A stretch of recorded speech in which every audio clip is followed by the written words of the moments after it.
Grab yourself some popcorn, crack open a cold one, sit back, and try to relax because this one is about to get real. You are Locked On Oklahoma State, your daily podcast on the Oklahoma State Cowboys, part of the Locked On Podcast Network. Your team every day.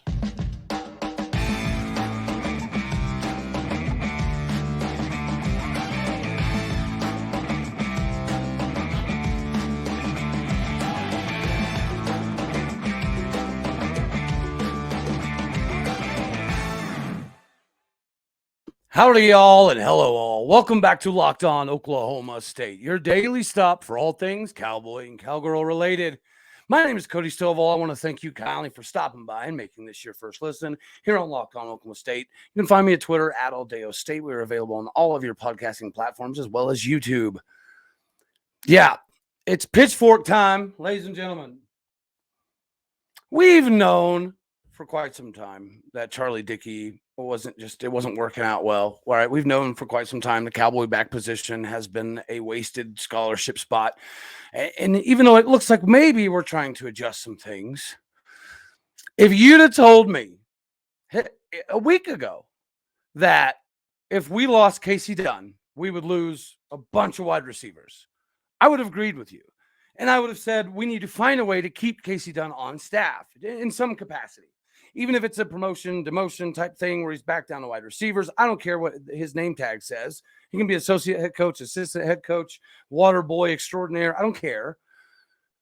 But when we're now seeing that's not the case, we are having guys leave because of Dunn.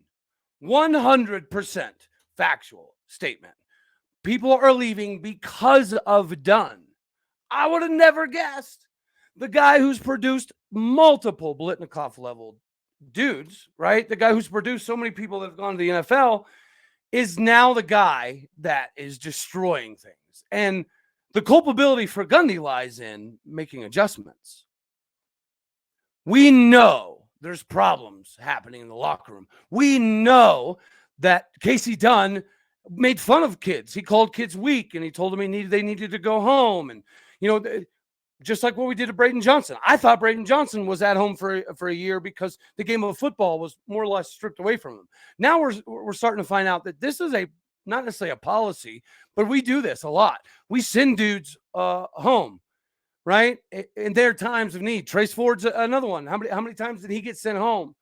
I didn't understand that this was that big of an issue, but evidently it is because the players feel somewhat ostracized, right? They feel like they've been completely cut out of the equation.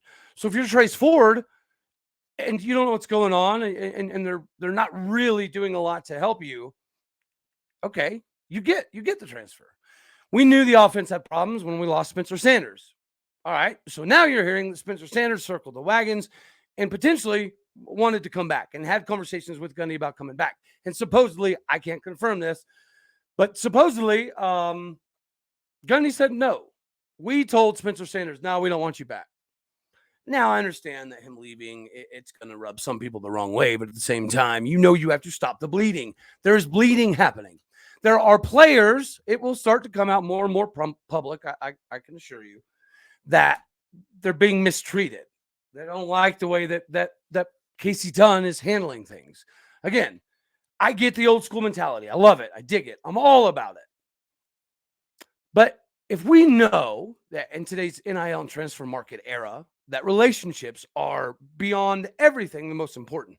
Well, part of the relationships is having some direction. Your players would like to know what is happening.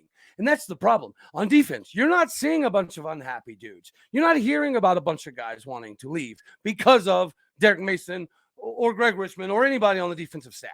The defense is reared up, fired up, and ready to rock and roll for 2023. So if you're looking for bright side, again, that's going to be the defense next year. They're going to be fun to watch, and they know it.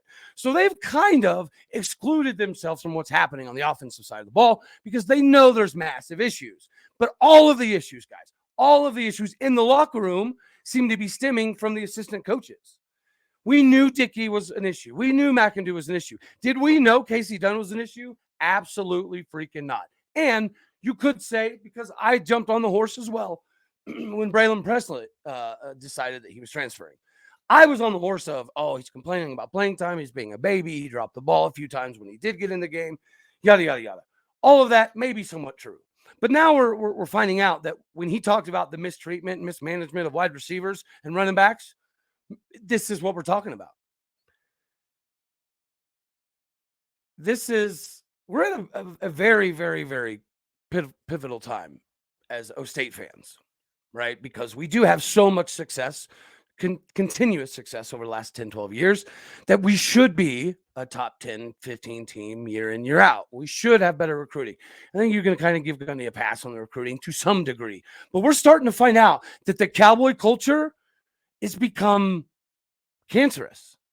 It's become negative. So now we've got players on defense that are bought into Derek Mason. They're ready to rock and roll. And then you got players on offense begging dang near somebody to do something on offense. Just something. Some of these kids with 100% certainty, right? With 100% factual certainty, pure conversation based, do not want to leave Oklahoma State. They love O State. They want to stay. The problem is they're not hearing anything positive. They're not hearing what direction the offense is going to go next year. They're not hearing if coaches are going to be retained or we're bringing anybody in or anything's going to be different. And all it takes is a simple phone call, right? As a parent, you know that if your coach, calls a kid, you're typically going to hear what? You're going to hear something like this, like, hey, you had a really good season. Or if you didn't, they'll probably tell you, hey, you didn't have a very good season. This is what we think you did right. This is what we think you did wrong. This is where we see you fitting best into the scheme. This is where we think maybe we need some work and you need to work on some things. Okay. Do you have any concerns? Do you have any questions? Do you have any comments? Yada, yada, yada. Okay, cool. Great. We'll see you. We'll see you after break. We'll see you in spring ball, the whole 9 yards. It's simplistic, but it's these conversations have not been happening. So these kids, primarily wide receivers, they're getting calls from all these other universities to some degree, right? It's at least getting through the grapevines that if you came to X, Y, and Z state, right, you'd be playing this position. We're going to run these route concepts. We're going to run this style of offense. We can anticipate throwing the ball X amount of times. This is why our scheme is going to be a little bit better than Oklahoma State's. And this is why we think you fit better here. And as a player, you're like, okay, cool.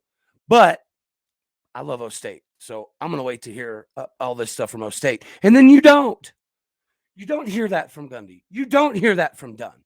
You get chastised all season by your offensive coordinator / position coach. You get called weak. You get told that you need to go home. And some of that, I get it, old school motivation. But there's got to be a line, right? Whenever it's just a few guys, just what we're talking about with Braylon Presley. If it's just a few guys, you could argue they're just being weak, right? They don't want to compete. It's the what can you do for me now type of mentality. You could make that argument. But when it starts to become 3, 4, 5, 6, 7, 8 guys, how does your headman, our headman, Mike Gundy, not know that there is a massive problem in the wide receiver room? Like the worst issue that I think has ever really kind of leaked out publicly in a while. And keyword there is leaked, right? The hardest part about this job is having information that you can't disclose. So now the cat's out of the bag. One of the reasons for JPR leaving was everything's rock and rolling. He is a matchup nightmare at the slot receiver position. A matchup nightmare at the slot receiver position. Because you got to think, if you're a linebacker, you can't run with JPR. If you're a safety, he's going to run your tail over. Even BP, when BP can settle down in those zones, BP, Brandon Presley, and John Paul Richardson, they offer two different things from the same position. They can both play the slot and do two entirely different things if need be. But JPR, he can settle down in zone, right? And we push him to the outside. Not only do we push him to the outside, but we force him to the outside. He doesn't want to be there. The players don't think it's a great idea. So what does Dunn do after the bowl game? He doubles down. And not only is JPR moving to the outside, but he's going to do it permanently now, even though JPR does not want to do that. I understand it's a coach's job to put players in a position where they can succeed the most. So sometimes as a coach, you do have to override, but it usually comes with an explanation. You don't just tell somebody to do something, right? And then it not work. And then you stick with it and not give an explanation as to why you're sticking with it. This is a disaster. I was not on the Fire Dunn bus ever, all season. Like, yes, the offense obviously, left some to be desired, and it didn't perform very well. Speaking of performing very well, I do have to let the fine folks out here know that today we are partially brought to you by betonline.net. BetOnline.net is your number one source for sports betting, news, stats, and analysis. Get the latest odds and trends for every professional and amateur league out there, from pro football to college bowl season to college basketball, NBA, and World Cup. We've got you covered. If you love sports podcasts, we've even got you covered there as well, BetOnline. We are the fastest and the easiest way to get your betting info. Head to the website today or use your mobile device to learn more. Bet online. It is where the game starts. And here on Locked On Oklahoma State, we're here just simply point you in the right direction. It'd be nice if we could go in the right direction. I was on a space earlier, and a Texas Tech fan was talking, right? And he was basically talking about how we beat them pretty consistently, and it's slightly frustrating, but there's a lot of excitement in Lubbock. Is Joey McGuire the guy? Who knows? They haven't had a real guy since Coach Leach. And even Coach Bro, Cliff Kingsbury, did not succeed at Oklahoma State or Texas Tech. So the difference, though, is there's excitement, right? Their staff or their fans, their players, they know what's coming next season. They know what to expect. They know what to anticipate. They know what to be ready for. Our offensive players are not getting these conversations. And just like I've said previously, I'll try to just take a step back and view it not so much as a fan, but more of like a parent. I'm telling you right now, there is no way, and I bleed orange, there is no way in God's purple earth that I would send my son to go play for Kasey Dunn right now. And it's funny, right? Because doing this job, you got to be fairly realistic, right? To give people the proper tidbits of information. But you can't be, there's no need in being super negative. So you get, it's a teeter-totter. You ride that line of, do I be blatantly honest 24/7 or do I sometimes try to scale things back a bit? And I've scaled a lot of things back on Dunn because I do know that Gundy has a propensity to get on the headset and override people. That's a problem. Gundy wants to present himself as this big CEO type, yet he doesn't run the business like a CEO. This cowboy culture thing, it worked, right? When it began, it was a very, very good thing. And it was real. And it's still real to some degree.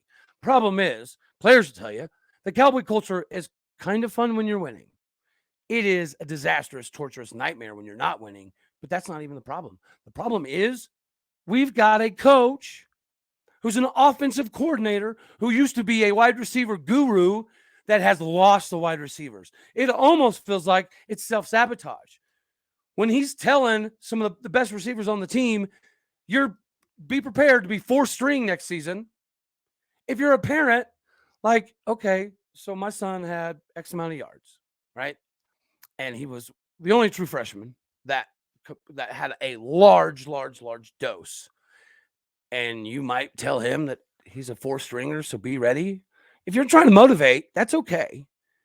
But you can't go through the entire season banging dudes down, talking crap on how weak people are, and then not talk to them whatsoever for bowl prep, and then not really talk to them after the bowl game. If you got other teams telling you how important you can be in their offense, and then your offensive coordinator calls you and he's like, hey, yeah, you had a pretty good bowl game. You had a pretty good bowl game. And yeah, we'll see you in spring. What? How is this a conversation? You have guys that have questions. They just want some reassurance that next season will be better, right? They're not asking for the reinvention of the wheel. They're not asking for Gundy to say, hey, I'm firing everybody and we're doing this. That's not what anybody's looking for. We're just simply looking for accountability from the head man. And if this is undone, then you got to do something.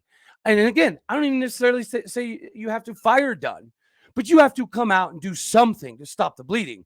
Because if we know, as fans, if we're aware that there's a massive cancer in the wide receiver room and it all stems from one dude, and that one dude is Kasey Dunn, then you have to do something. You have to stop the bleeding. We cannot afford to bleed out right now. Oh, I got my voice cracking. I got daggone sweat rolling off. I'm fired up, but we all should be. This episode right here should be the most viewed episode, hands down, bar none, by far, because this is a call to action. And unfortunately, Kenyatta Wright said it perfect in an earlier space. Nobody's going to make any moves on Gundy until they have to. His buyout is crazy. It's anywhere from $16 to $19 million. I get that. Okay, so you don't. Nobody's saying fire Gundy necessarily, but what people are saying is, we have players that are speaking very loudly and very clearly about what the problem is, and we're not addressing it. We're not talking about it. We're not firing anybody. We're not hiring anybody, and there's a deadline. A lot of these guys were going to wait till spring ball just to see kind of what shakes out, just to see kind of what happens. So from the spring bowl prep to yesterday, some conversations did kind of happen, but they were also unsatisfactory. You are now seeing the result of. And Gundy's letting it slide. Chad Weiberg, dear sir, I'm lying, hear me roar. You have to do something, bud. You have to do something. Does it have to be a massive major announcement? No, not at all. But we have an arterial bleed right now happening. And somebody's got to cauterize this daggone thing. Even if we don't fix it, we've got to at least cauterize it quick, fast, in a hurry. Inject something, say something, do something. Because the players are hearing nothing. The offensive players have no confidence the next season is going to be any better.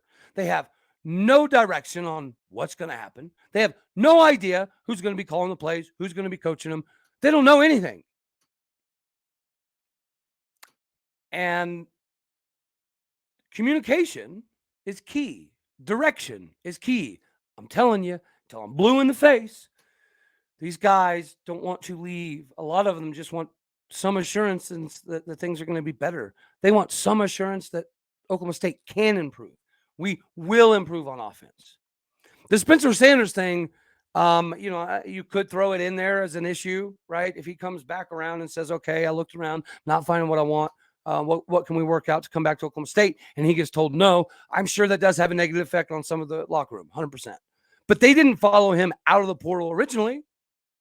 So there was some excitement. There was some excitement coming into the bowl game. I know that. And then the bowl game happened.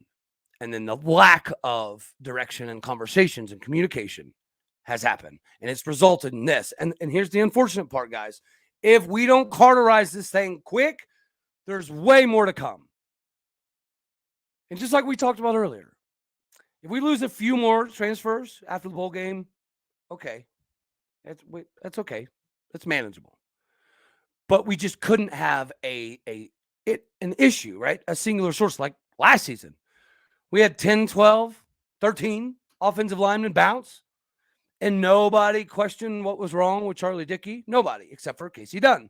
And Kasey Dunn wants Charlie Dickey gone. Mike Gundy says, no, I'm not going to listen to you. We're keeping Dickey. And then the offense this year is abysmal. As a coach or as an athletic director, you now have a responsibility to the university to figure out what in tarnation is going on. I recommend you call these gentlemen. You talk to these parents because they'll tell you what's going on. They'll tell you exactly what's happening on a daily basis. They'll tell you precisely what needs to be fixed. The problem is Dunn and Gundy, I don't know. I've been told that as of like a couple of hours ago, even with all this craziness, I've been told Dunn ain't going nowhere. Okay. So we're willing to stay on our hill of stubbornness, and by golly, I'm going to find a way to be right hill, or we change things. And the problem is a lot of these guys wanted to wait till spring because they thought that naturally we were going to be missing some coaches on the offensive side of the ball. It just, and then it didn't happen. And it not only is it not happening, they're not getting any direction. And again, if we view it from less of a fan perspective and more of a family perspective, you want your kid to thrive. You want your kid to have the most opportunities or the best opportunities. You also want your kid to have his tail worked off. That's what Body by Glass is for. So when you send your son to Oklahoma State University, you know, or at least until now, you thought you knew my son's going to become a beast in the weight room. He's going to get bigger, stronger, faster, no matter what. He's learning from somebody who's produced several Biletnikoff-level wide receivers, so he's going to learn at an exorbitant level. And then it doesn't happen. And then you're like, okay. I've kind of bought into the university. I kind of dig this place. We want to stay. And then your conversation with Gundy is 1 minute and 34 seconds long. And your conversation with Dunn is even less than that. And you discuss nothing. So you get off the phone call and you're on summer or Christmas break and you have no clue where you fit into the offense. You have no clue what the offense is going to do, what's going to happen. And then you've got your position coach telling you that you're weak and you probably need to go home and da-da-da-da-da-da-da. And you're going to be a fourth stringer after you just had the best game of any wide receiver. It's crazy. It is crazy. But it's even more crazy that we don't do anything about it. This is a call to action, ladies and gentlemen. Again, this episode should be the most watched episode of any of them. Because just like Kenyatta said, nothing will change until we change it. Chad Weiberg is, I think he's towing that line. He's amazing. Him and Dr. Kasey Strum are phenomenal. They're going to be great for the university. But they're in a rock and hard place because they wanted to follow the mullet, the man, the myth, and the brand into a new era. They wanted to ride the coattails, not the right terminology, but you get what I'm saying. They knew that if we had more success in football, the university would be more successful. Enrollment would get more successful. Donors would become more successful, i.e. we get more money. That's what Chad Weiberg wanted to do, and you can't blame him because we come off this beautiful Notre Dame second half performance. We've got a logo too. Here we come, and then this happens. So now Chad Weiberg is in a rough spot. He really is. We got to feel a little bit bad for Chad Weiberg. But we also got to feel like, bro, you're here because you're good at your job. You have to sit down with Gundy, and you have to figure out why he is so disconnected that he has no idea what's happening. How is he so disconnected that he doesn't realize he's about to lose an entire position group? And he's going to be stubborn enough to dig his heels in the ground and stand behind the guy that everybody hates? Again, if it's just a few people, then it's them. It's a them problem. But this is not. This is a mass exodus. The one thing we couldn't have. The one thing we needed to try to avoid. We had a mass exodus last year in the O-line. And we did nothing to fix it. Right now, we have a mass exodus coming at wide receiver, and there's more positions to follow if we don't fix this. If we don't just cauterize this thing, plug this gap, stop this bleeding. I don't care if it's a little bitty Band-Aid on an open, massive wound. Do something. Say something. Hire somebody. Fire somebody. Give these kids some reassurance that they matter. Give these kids some reassurance that next season could be a little bit better. Or do something. We understand you're in a rough spot right now. We understand that football success equals a lot of success financially all the way across the board. But we also understand that we're not big enough to just fall apart and then think that we can immediately pick it back up. Our NIL is not a problem. Thank goodness to everybody who stepped up in that department. Our NIL is very, very competitive in the top half of the Big 12, and it will continue to do so.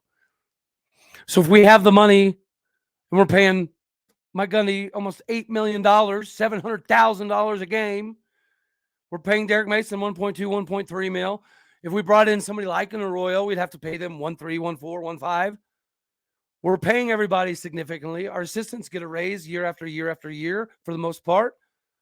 Finances is not an issue. NIL is not an issue, but it will become one if we dig too deep of a hole. So, again, this should be the most watched episode because as a fan base, they are not going to have a reason to make any adjustments or make any moves until we decide so, because clearly they're not going to do it on their own. Sadly, it's going to come down to us. We have to make the calls. We have to stop burying our head in the sands and pretending that Gundy can do no wrong, because Gundy's refusing to address this. He's refusing to fix it, refusing to hire, fire, whatever. And with the transfer market portal windows, we can't do that anymore. We cannot afford to sit on our hands when the transfer market now dictates what you do or don't do. So this is up to us, ladies and gentlemen. So like the thing, comment, share. I think share is the most important. Because if we don't start making calls, it's kind of like in voting, right? You can't complain about voting unless you call your governor, right? Or even vote, right? There's some people that decide not to vote at all. That's the situation we're in right now. You deciding not to vote whatsoever, not good. You want to make something happen, we got to make the calls. We got to start putting some pressure because Gundy is sitting very comfy. Why would Gundy do anything? Why would Gundy change? Why would Gundy, adjust? If Gundy's going to dig his heels in on this one and back Dickey or Dunn, then we got to start having deeper conversations because we're not in a good spot. And we will lose more dudes if this does not get carterized ASAP, immediately. And then we have the conversation of we lost so many guys that now what do we expect? 5 wins, 6 wins, 7 wins? We go from the deepest, most talented roster we've ever had by 10 country miles to potentially losing half of it. And we are going to be okay with that. We can't be okay with this stuff anymore, folks. We can't be. Gundy has to do something here. Don't care if it's big, don't care if it's small, but it has to be something. You have to show the players. You want to pretend the fans are stupid and screw the fans? Okay, that's fine. You've done that before. But you can't keep screwing the kids. You can't keep screwing the parents. They want some direction. They want some assurances that things can get better. They don't want to guarantee that the things will get better. They don't want to guarantee that we're going to run the ball X many times. They don't want to guarantee that your son's going to get this many balls. That's not what they're asking for. This is not a what can you do for me lately moment. This is a tried and true moment of they just want to be heard and they want to be communicated with and they want somebody to tell them the sky ain't falling. But right now, the wide receiver sky is falling. And he's the offensive coordinator. So how infectious can this become? We have to fix this. So again, this should be the most watched episode because this better get up to Weiberg and Schrum. Because we cannot dig our heels in and pull a Gundy on this one. This is a time that we do have to start speaking up and speaking out. This cannot continue. If we go backwards because of stubbornness, how long does it take us to recover? I don't know. I don't think I like the answer. I can tell you that. So, as always, I love you all. God bless. Go Pokes. And let's kick this one up a couple notches because we gotta make something happen quick, or we're not gonna have an offense to run. It's a fact. It's an absolute fact. And if you don't want to believe me, then don't do anything. Sit back and let this continue and watch what happens to the roster. There's kids that want to stay very, very, very bad. They just want some sense of worth, some sense of direction, some sense of acknowledgement and accountability. Not digging your heels in and hiding in the closet, because that's what we're doing. If Gundy's going to dig his heels in and say double bird to all the fans, okay, bet. Then it's our turn to fight back. Go ahead, dig your heels in. It's our turn to dig our heels in. This cannot be acceptable. We cannot keep turning a blind eye, or this again, this roster will be so depleted. Next season, we're talking about 6-7 wins as a legitimate hope. I understand the buyout's crazy for Gundy. I get it. That's fine. He's earned another year. He deserves it. Okay. Just like he can earn getting fired. He can earn losing his job. And this digging the heels in thing to back the coaches that are failing the players, not a smart move. It's up to us, unfortunately. Gundy's clearly not going to do it on his own. Chad Weiberg's in a bad spot. So we got to help out where we can. And right now, our job is to help out Chad Weiberg. And to help Chad Weiberg, our voice needs to be heard. And it needs to be known that this cannot happen. You have people that are blatantly unhappy with one dude. And we can't, dig your heels in. I'll dig mine in. This is the hill I'll die on. Because I care about the university. And I am very well aware that football produces the revenue that gives baseball and basketball and all these other sports the opportunity to be more successful and have a bigger recruiting budget. So football is important. We cannot afford to go sliding backwards. And I understand Chad Weiberg's in a rough spot. But, buddy, here's an opportunity for you. Earn your stripes right here because we need you. We need you bad. All right, y'all. Until the next one, as always, thank you for making this your first listen here on Locked On Oklahoma State.